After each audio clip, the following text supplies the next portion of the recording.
नमस्ते। काठमाडौँ उपत्यका भनौँ या यसको पहिलेको अनौपचारिक नाम नेपाल खाल्डो सम्झौँ।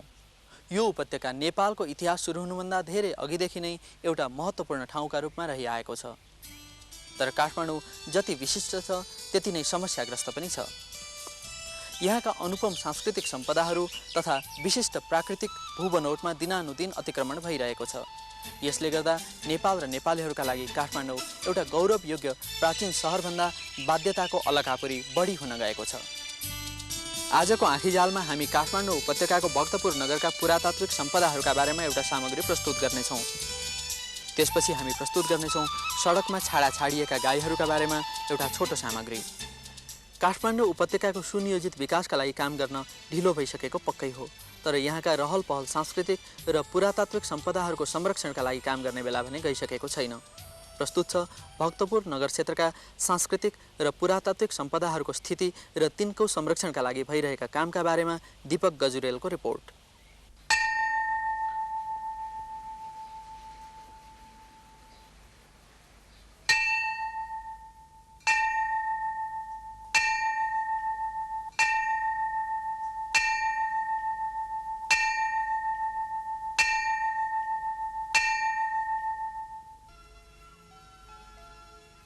भक्तपुर पूर्वको रोम भनेर चिनिने शहर, प्राचीनकाल तथा मध्यकालका कलाले भरिएको शहर। 4औं शताब्दीदेखिका पुरातात्विक सम्पदाहरूका लागि भक्तपुर एउटा खुला सङ्ग्रहालयका रूपमा विश्वभर परिचित छ। 1000 वर्षभन्दा पहिलेको व्यवस्थित तथा विकसित सहर भक्तपुरका विलक्षण कला अवलोकन गर्न संसारभरिबाट वर्षेनी हजारौंको सङ्ख्यामा पर्यटकहरू आउने गर्छन्। भक्तपुरको स्थापना, विकास र महत्त्वका बारेमा त्रिभुवन विश्वविद्यालयका सहप्राध्यापक तथा पुरातत्वविद डाक्टर प्रेम कुमार खत्री। भक्तपुर एउटा राजनीतिक दृष्टिकोणले सुदृढ मल्ल शासकको थालनी जयश्री मल्लको पालादेखि मात्रै भएन, हर्षिदेवका सन्तानहरूले गर्दाखेरि सांस्कृतिक राजधानी पनि हुन गयो। यसरी हामी के देख्छौँ भने एकातिर नगरको विस्तार भइरहेछ, विकसित कृषि र त्यस्तै अरू सानातिना उद्योग धन्दा र आर्थिक उन्नति पनि एकातिर भइरहेछ भने अर्कोतिर तान्त्रिक धर्म, खास गरी शाक्त धर्म र अरू विविध धर्महरू, खास गरी मूल रूपले शाक्त धर्मको पनि एउटा करिब करिब राजधानी भन्ने ढङ्गले त्यहाँ विकसित भएको हामी देख्छौँ र त्यसलाई बढी फस्टाउने सांस्कृतिक पक्षहरूलाई विभिन्न फस्टाउने मौका भक्तपुरले मल्ल राजाहरूको राजधानी भएकोले पायो। भौतिक तथा सजीव सम्पदाहरूको अनुपम केन्द्र भक्तपुर विश्व सम्पदा सूचीमा परेको छ। भक्तपुरको प्राचीन स्वरूपलाई बिग्रिन नदिई जस्ताको तस्तै राखिनुपर्छ भन्ने मान्यता बनाएर यसको संरक्षणका लागि राष्ट्रिय तथा अन्तर्राष्ट्रिय प्रयासहरू भइरहेका छन्। तर पनि भक्तपुरको हुनुपर्ने जस्तो संरक्षण र व्यवस्थापन हुन सकेको भने देखिँदैन। लिच्छवी, मल्ल र शाहकालमा बनेका 200 देखि 800 वर्षसम्म पुराना गरी भक्तपुरमा झन्डै 400 जति ढुङ्गेधारा थिए। प्राचीन भक्तपुरमा प्रत्येक 1000 जनताका लागि एउटाका दरले पोखरी निर्माण गरिएको थियो भनिन्छ। तर अहिले ती मध्ये 200 जति धारा पनि बाँकी छैनन्। पाटी, पौवा र सत्तलहरूको स्थिति पनि योभन्दा भिन्न छैन। सांसद नारायण मान बिजुक्छे। यो त साह्रै चिन्ताको विषय छ।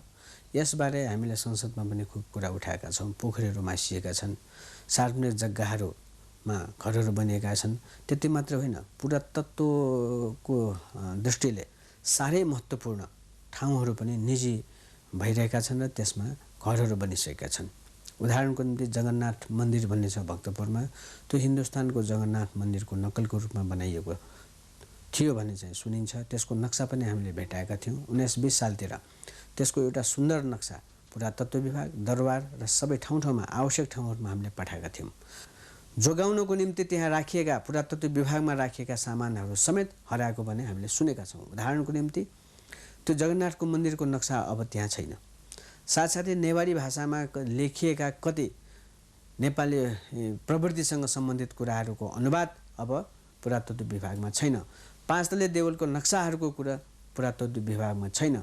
पुरातत्व विभाग त खालि अब भएका सामानहरू हराउने ठाउँ मात्रै हो कि भन्ने जनताको बीचमा गुनासोको विषय र चर्चाको विषय भइआएको छ।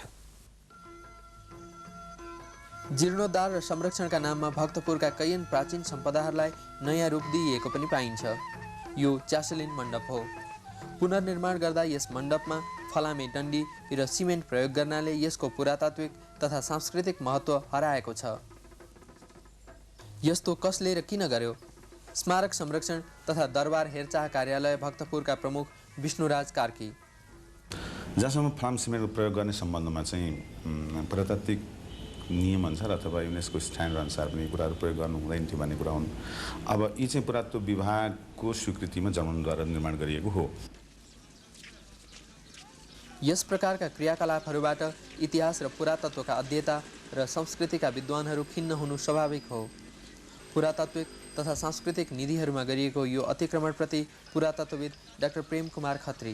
पुरातत्व जस्तो अति सेन्सिटिभ संवेदनशील विषयमा एउटा नर्म्स के हुन्छ भने पुरातत्वको जुन गरिमा जुन समयमा जसरी त्यो चिज बन्यो त्यसलाई सकेसम्म त्यही ढङ्गले त्यसको मूल रूप फरक नहुने गरेर मात्रै सम्वर्धन र संरक्षण गरिनुपर्छ भन्ने एउटा कोड हुन्छ त्यसमा। यदि कसैले मन्दिर बनाउँदै बनाउँदै ठुल्ठुला फलामको छड ठाउँमै राखेर चाहिँ काठलाई अड्याउन प्रयास गर्छ भने त्यति गरेर चाहिँ हाम्रा त्यो प्रोजेक्टमा प्रोजेक्टलाई हेर्न भनी खटिएका पुरातत्व विभागका अधिकारीहरू काम के हो त? त्यसलाई रोक्न सक्नु पर्यो तत्कालै।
भक्तपुरमा पुरातात्विक महत्त्वका कैयन पाटी पौवामा व्यापार सञ्चालन गरिएका छन्।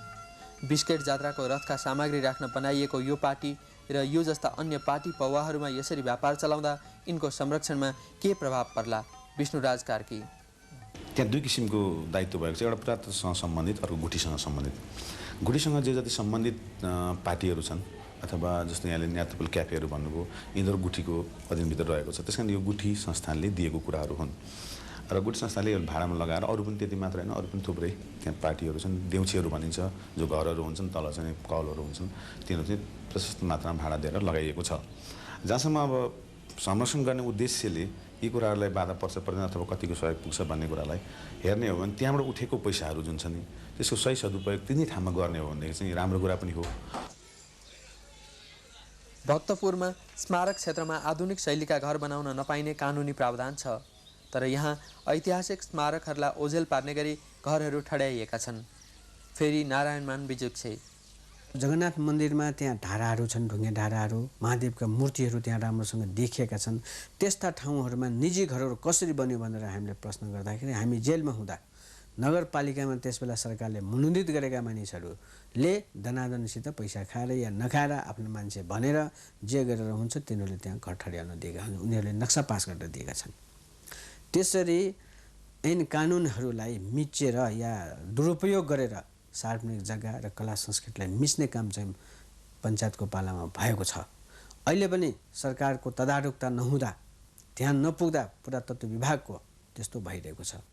निषेधित क्षेत्रभित्र हामीले मापदण्ड पास गरेर मात्र दिने गरेका छौँ र यसरी मापदण्ड पास गरेर दिने क्रममा एक दुईवटा घरहरू टेक्निकल डिफिकल्टी चाहिँ यो बिचको पिरियडमा जुन एउटा जुन यो 40 सालको बिचको एउटा पिरियडमा जुन ग्यापिङ पिरियड भयो त्यसमा चाहिँ एक दुईवटाले चाहिँ चान्स लिएर बनाए। त्यसमा हामी रोक्दै पनि र त्यो विभिन्न किसिमको उसले गर्दाखेरि पनि सिचुएसनले गर्दा पनि उनीहरूले बनाएर त्यसलाई अहिले पनि हामी कारबाहीमा छौँ, कारबाही गरिरहेका छौँ। अरू हामीले जुन प्रिलिस्ट स्ट्रक्चर नदेखाएर बनाउन दिने भन्ने घरहरू हामीले गरेको मतलब यहाँबाट पास गरेर चाहिँ नक्सा पास गरेर उनीहरूले बनाए। तर उनीहरूले हामीले रोक्दै पनि अथवा प्रशासनलाई हामीले भन्दा पनि यता उनीहरूसँग गएर व्यक्तिगत रूपमा अनुरोध गर्दा पनि बनाउँदैनौँ, हामी गर्छौँ भन्दा रातारात उनीहरूले प्रिलिस्ट उठाए। उठाइसकेपछि तिनीहरूको कारबाही हामीले गरेका छौँ। अब उनीहरूलाई कारबाही गर्ने प्रोसेसमा हामी करिब करिब अन्त्यमा पुगिसकेका छौँ। अब अन्तिम प्रोसेस भन्नाले भत्काउने प्रोसेसमा मात्र बाँकी छ र भत्काउने प्रोसेसमा चाहिँ हामी पुगिसकेका छौँ। अब यो प्रोसेस पुगी हामी भत्काउने प्रोसेसमा पनि जान्छौँ। तर यो काम कतिसम्म अघि बढ्न सक्छ भन्ने कुरा यसको कार्यान्वयन हुन थालेपछि मात्र थाहा हुनेछ। गुठी संस्थान अन्तर्गत रहेका स्मारकहरूको संरक्षण गुठीले नै गर्नुपर्छ भन्ने धारणा पुरातत्व विभागको पाइन्छ। फेरि विष्णुराज कार्की, जहाँसम्म त्यहाँ गुठी मोनुमेन्ट्स भनेर गुठीका अन्तर्गत 5वटा मोनुमेन्ट्सहरू चाहिँ छन् र अहिले पनि गुठीले नै ती मोनुमेन्ट्सहरू आफै नै जीर्णोद्धार सम्हार गर्दै आइराखेको छ र तिनको सम्पूर्ण आगामी अथवा तिनबाट आउने सम्पूर्ण कुराहरू गुठीले नै आफ्नो प्रयोगमा ल्याइराखेको छ। जात्रा पर्व पनि उसैले चलाइराखेको छ। त्यहाँको लिभिङ कुराहरू सबै गुठीले नै सञ्चालन गरिरहेको छ। त्यस कारणले गर्दा ती मोनुमेन्ट्सहरूलाई हामीले प्रत्यक्ष रूपमा छोएका छैनौँ। गुठी संस्थान संरक्षणका लागि आवश्यक स्रोत र साधन नभएकाले केही गर्न नसक्ने बताउँछ। गुठी संस्थान भक्तपुरका प्रमुख मधुप्रसाद बस्ताकोटी, सामान्य मर्मत रेखदेख यताउति गर्नुपर्ने चाहिँ गुठियारले हो, छुटगुठीको नाताले। तर अब गुठियारले पनि प्रायः गरेको पाइँदैन है, पाइँदैन। गुठी संस्थानले गर्नलाई अब आर्थिक स्रोतकै आर्थिक क्षमताकै नै नभए हुनाले हो। र श्री 5 अब यिनै कामको लागि यिनै मठ मन्दिरको एउटा संरक्षणको लागि श्री 5 को सरकारसँग गुठी संस्थानले अनुदानको रूपमा 40-50 लाख रुपियाँ चाहिँ 10-12 वर्ष अगाडिदेखि लिआएको थियो। श्रीमान सरकारले दिएको थियो। अब अनुदानको रूपमा अब 3-4 वर्ष जति भयो, त्यो पनि अब श्रीमान सरकारबाट आउन छोड्यो। पुरातत्व विभागका उपमहानिर्देशक तारानन्द मिश्र भने संरक्षणको जिम्मेवारी विभागको हो भन्ने स्वीकार्नुहुन्छ। स्मारकहरूको संरक्षणको लागि र हाम्रो वर्ल्ड हेरिटेज साइटको सुरक्षाको लागि हामीले कानुनमा पनि, संरक्षण कानुनमा पनि हामी संशोधन गर्नलाई हामीले प्रस्ताव गरेका छौँ। त्यसअनुसार महत्त्वपूर्ण भग्नावशेष या सांस्कृतिक निधिलाई अब पुरातत्व विभागको स्वीकृति बिना भत्काउन पाइँदैन र पुनर्निर्माण गर्दाखेरि पनि हाम्रो स्वीकृति चाहिन्छ। यही किसिमसँग हामीले चाहिँ हामीले संरक्षण नीति लिएका छौँ। तर भक्तपुरका स्मारकहरूको संरक्षणको मुख्य जिम्मेवारी स्मारक संरक्षण तथा हेरचाह कार्यालय हाम्रो छ। श्री 5 सरकार पुरातत्व विभाग अन्तर्गत सम्पूर्ण काम भइरहेछ।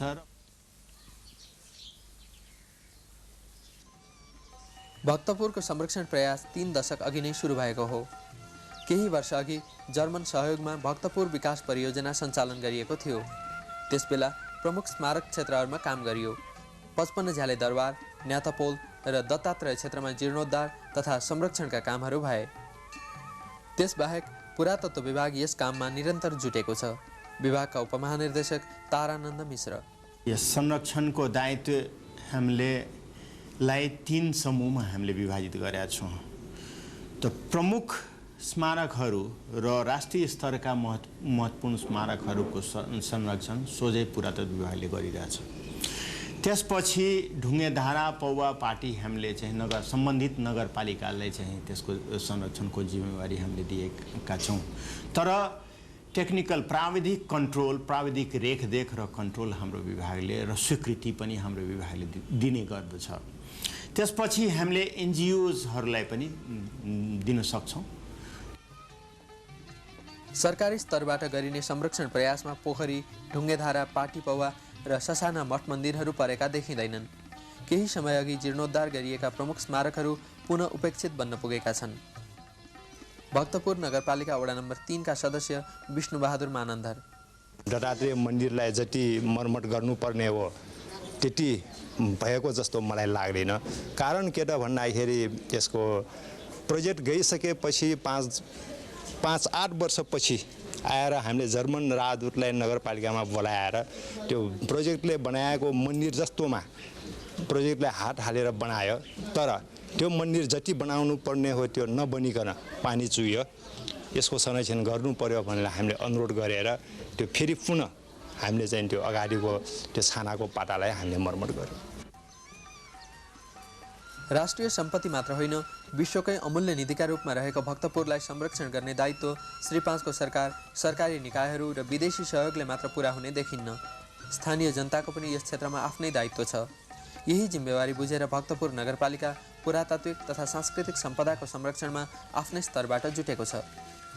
भक्तपुर नगरपालिकाका प्रमुख ज्ञानबहादुर न्यायच्याई, नगरपालिकाले पाटी, सतल, मन्दिर, पोखरी, ढुङ्गेधारा यो गएको साल, यो साल र पछि पनि हामीले बिस्तारै चाहिँ जीर्णोद्धार गर्दै उत्खनन गर्दै त्यसलाई संरक्षण गर्ने गरिआएको छु। जीर्णोद्धार तथा संरक्षणका दिशामा भक्तपुर नगरपालिकाले गरेका कामका बारेमा वडा नम्बर 5 का सदस्य तथा नगरपालिका निर्माण समितिका अध्यक्ष सीताराम कुम्पाखा। हामीले कमसेकम ढुङ्गेधाराहरू 22-23वटा ढुङ्गेधाराहरू बनाइसकेका छौँ अथवा मर्मत गरिसकेका छौँ। कतिपय ढुङ्गेधाराहरू पुरिएको अवस्था पुरिसकेका थियौँ। ती ढुङ्गेधाराहरू अहिले जीर्णोद्धार गर्दै र जुन पहिले राजकुलोबाट आएको पानी अहिले त राजकुलो ठ्याप्पै बन्द भयो। त्यसले गर्दाखेरि राजकुलोबाट चाहिँ पानी आउँदै त्यसमा करिब यो कलधारा अथवा खानेपानी धारा जिरान गरेर अहिले ढुङ्गेधारालाई नयाँ रूप दिने नै भन्नु पर्यो। त्यसै दिइरहेछौँ। त्यस्तै पार्टीहरूमा अहिलेसम्म 16वटा पार्टी चाहिँ बनाइसकेका छौँ। त्यस्तै मन्दिरहरू साना मन्दिरहरू ठुल्ठुलो मन्दिर त अहिले जस्तै भैरवनाथको मन्दिर त बनाउनु बाँकी नै छ। हामीले चाहिँ जुन त्यसको लागि चाहिँ चाँजो मिलाइसकेका छौँ र पोखरीमा चाहिँ अहिलेसम्म हामीले चाहिँ 11वटा पोखरीहरू विभिन्न वडा गरेर चाहिँ 17 वडामा चाहिँ 11वटा पोखरीहरू हामीले चाहिँ जीर्णोद्धार गरिसकेका छौँ। बाँकी रह्यो अब जनताहरूको माग अनुसार जस्तै पुल, जस्तै महेश्वरी पुल भयो र अन्य जनताहरूको स्वास्थ्यको हिसाबले सागालहरू पुर्ने, त्यस्तै गल्लीमा इँटा छपाई, चोकहरूमा चाहिँ इँटा छपाई भयो। अब बजार लाइन भन्नु पर्यो, नगरको चाहिँ मुख्य एरिया मूल सडकमा चाहिँ इँटा छपाई कार्य चाहिँ अहिले पनि हुँदैछ र कमसेकम अहिलेको 50% भन्दा बढी चाहिँ इँटा छपाई मूल सडकमा छापिसकेका छौँ।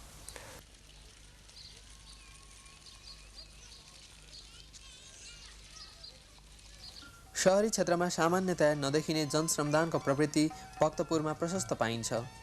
जीर्णोद्धार, मर्मत र संरक्षणका काममा नगरपालिकाले स्थानीय जनताबाट थुप्रै सहयोग पाउने गरेको छ। पुरातान्त्रिक वस्तुहरू संरक्षण गर्न नगरपालिकाले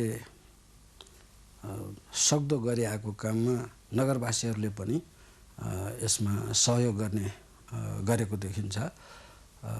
प्रमाणको लागि हामी वडा-वडामा पाती जीर्ण भइसकेकोलाई पनि फेरि पुनः निर्माण गर्ने काम गऱ्यौँ। 5 नम्बर भयो, 9 नम्बर भयो, 17 नम्बर भयो, त्यस्तै पार्टीहरू जीर्णोद्धार गर्ने काममा जनताहरूले पनि श्रमदान गर्ने, सहयोग गर्ने गरेको देखिन्छ। ढुङ्गेधारा, पाटी, सत्तल, पोखरी जस्ता साना देखिने कामका साथै अब भक्तपुर नगरवासीहरू प्रमुख स्मारकतर्फ ध्यान दिँदैछन्। न्यातपोल प्राङ्गणमा रहेको भैरवनाथको मन्दिर गुठी संस्थान अन्तर्गत पर्दछ। सरकारी तथा विदेशी संरक्षण प्रयासको सूचीमा नपरेको यो मन्दिर जीर्ण छ, तर अब यसको संरक्षणका लागि भक्तपुर नगरपालिका र जनता सक्रिय भएका छन्। भैरवनाथ मन्दिरलाई जीर्णोद्धार गर्ने लक्ष्य राखेका छौँ, जसको निम्ति काठ 15 लाख चान्चुनको काठ ल्याइसक्यौँ र अब अहिले चाहिँ त्यो मन्दिर बनाउन चाहिँ खट बनाउनु पर्छ। त त्यो खट बनाउनुको लागि अहिले हामीले 1000 जति 100वटा जति बाँसलाई 1000 चान्चुन खर्च गरेर त्यो बाँस किन्ने काम अहिले भइरहेको छ। भैरव मन्दिरको जीर्णोद्धार गर्न भनेर उहाँहरूले कसिनु भएको छ। त्यसको हामीले इस्टिमेटहरू उहाँलाई हामीले डिजाइनहरू दिएका छौँ। अब यो त राम्रो कुरा हो र गर्नुपर्ने बाध्यताको भन्ने सन्दर्भमा उहाँहरूले बुझ्नुपर्ने कुराहरू पनि हुन्, जान्नुपर्ने कुराहरू पनि। विभिन्न नयाँ निर्माण तथा पुरातात्विक स्मारकहरूको संरक्षणका लागि भक्तपुर नगरपालिकाले विदेशी पर्यटकहरूबाट शुल्क उठाउने गरेको छ। भक्तपुर नगर क्षेत्रमा प्रवेश गर्ने प्रत्येक पर्यटकसँग 50 रुपैयाँका दरले सङ्कलन गरिने रकम नै भक्तपुर नगरपालिकाको प्रमुख आयस्रोत हो। एक अर्कामा जिम्मेवारी थोपर्ने र आफ्नो दायित्वबाट पन्छिने प्रवृत्ति त्याग्नु आवश्यक छ। भक्तपुर संरक्षणको प्रयासलाई कसरी बल पुर्याउन सकिन्छ त? भक्तपुर अवश्य पनि बच्छ र भक्तपुरलाई बचाउन सकिन्छ र यसको लागि सबै निकायको त्यतिकै मतलब समन्वयको त्यति नै जरुरी छ। नगरपालिका, नगर विकास, प्रशासन, पुरातत्व, गुठी र अरू जति पनि सङ्घ संस्थाहरू, पर्यटन विभाग र यिनीहरूको सम्पूर्णको सहयोग चाहिन्छ। संरक्षण भन्ने कुरो चाहिँ दुई लेभलबाट हुन्छ। एउटा जनस्तरबाट हुन्छ, त्यसमा जनताको पार्टिसिपेसन, सहभागिता हुन्छ। जस्तो स्थानीय युवाहरू, स्थानीय बासिन्दाहरू, स्थानीय सङ्घ संस्थाहरू, त्यहाँ अनेक नेवारी संस्कृति खाली भक्तपुरको बारेमा हामीले कुरा गर्दा समिन्छौँ। त्यहाँ गुठी र अनेक प्रकारका समुदायहरू छन्, सांस्कृतिक गुठी, पारिवारिकका अतिरिक्त पनि। यस लेभलबाट जनस्तरीयबाट हुने संरक्षण कार्य एक प्रकार हुन्छ, त्यसलाई हामीले बढी उत्साहित गर्नुपर्छ भने। अर्को चाहिँ सरकारी अथवा गैर सरकारी, राष्ट्रिय अन्तर्राष्ट्रिय स्तरको, तर सरकारी लेभलमा भनौँ, बढी औपचारिक रूपमा संरक्षण हुने गर्छ। विदेशी पर्यटकहरू आकर्षित गर्न मात्र होइन, हाम्रा भावी सन्ततिहरूलाई आफ्नो प्राचीन तथा मध्यकालीन सभ्यता यस्तो थियो भन्ने देखाउन पनि ऐतिहासिक, पुरातात्विक र सांस्कृतिक धरोहरका रूपमा रहेको भक्तपुरलाई संरक्षण गर्न आवश्यक छ। यसका लागि सबै एकजुट भई लाग्ने बेला आइसकेको छ।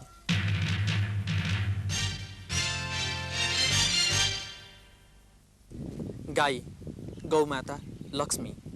तर सहरमा बसेर पनि आफैले पालेको गाईको दुध खाइएको छ भन्ने महानुभावहरूले आफ्ना गाईहरूलाई कस्तो अमर्यादित स्थितिमा छाडेका छन्। एउटा घरपालुवा जनावर, त्यसमा पनि राष्ट्रिय जनावर। के गाईहरूले पाइरहेको यो व्यवहार चाहिँ उचित छ त?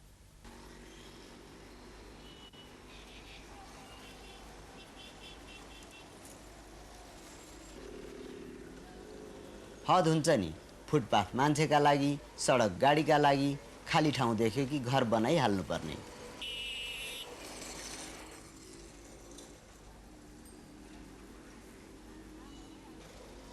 मेरो नाम गाई। ठेगाना काठमाडौँ। संसारको एकमात्र हिन्दू अधिराज्य नेपालको राजधानी। पशुका पतिले बास गरेको सहर, कुनै बेला ग्वालाले राज्य गरेको ठाउँ।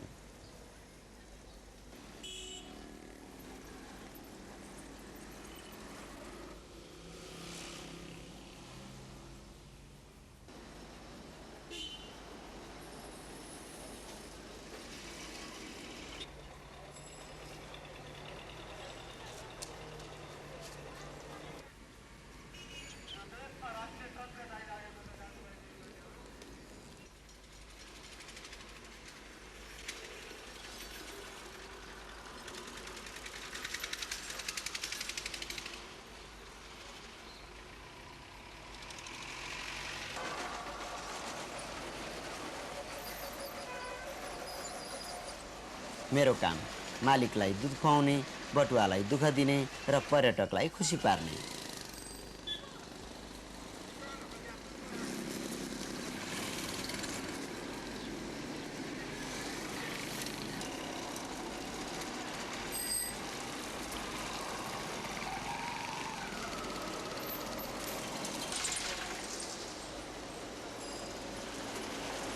खानेकुरा देखिहाल्नु बनी, के भनौँ र, सुँगुरले खानेकुरा खाइरहेछु।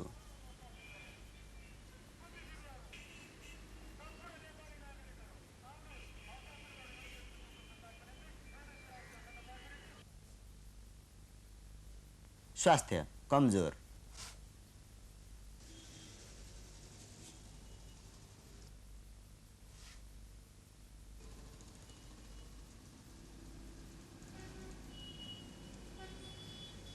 स्वास्थ्य सेवा हामीले त हेरेर नै चित्त बुझाउने हो। स्वास्थ्य सेवा त कुकुरले पो पाउँछ।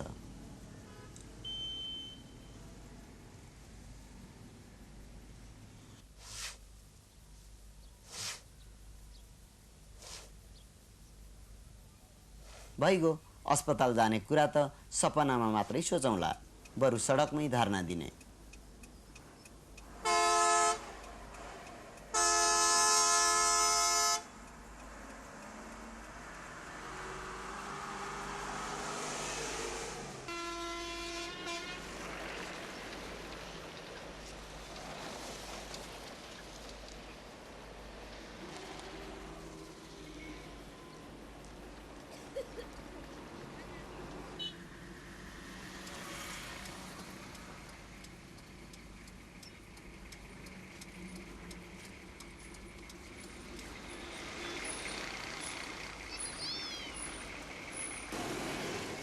विरोध गरौँ, नारा जुलुस लगाउँ जस्तो पनि लाग्छ बेला बेला। तर कसले सुन्छ र?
कसैले सुन्दैन भने यहाँ के बसाइ भएर बस चढेर अन्तै जानु पर्ला अनि कसैको ध्यान जाला कि?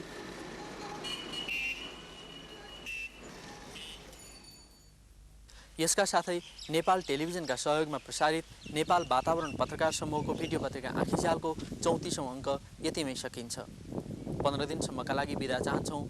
नमस्ते।